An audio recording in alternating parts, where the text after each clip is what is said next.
Hello, আসসালামু আলাইকুম।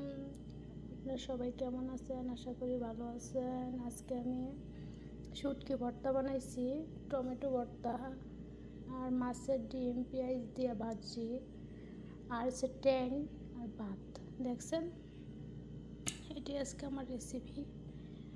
এটা হচ্ছে প্রবাসে যখন আমার মালিকের বউ বাহিরে খাইতে যায়, তখন বলে তোমার যেটা ভালো লাগে এটা রান্না করে খেও। তখন এগুলো করে নিজে খাওয়ার চেষ্টা করি। কিছু রাখি ফ্রিজে, একদিন 2 দিন 3 দিন আরও খাই। বুঝছেন, এই হচ্ছে প্রবাস নাম। কী আর করার, প্রবাস নামই জেলখানা। বুঝছেন, এই ভাতগুলা আজকেও কামো কালকেও কামো। এই যে ধরেন, এই যে 1-2 দিন যাবো গা, ভর্তা দেবো গা 4-5 দিন, এই আর কি। বুঝছেন, সব মিলে প্রবাসে সবাই সুখে থাকে না, কষ্টই থাকে। ওরা যা খাইতে হয়, ওরা যা খায় তাই খাইতে হয়।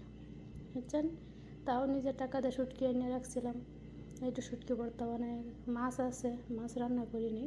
অন্য দিন একটা ভিডিও দেওয়ার চেষ্টা করবো। ওকে, ভালো থাকবেন, সুস্থ থাকবেন। আল্লাহ হাফেজ।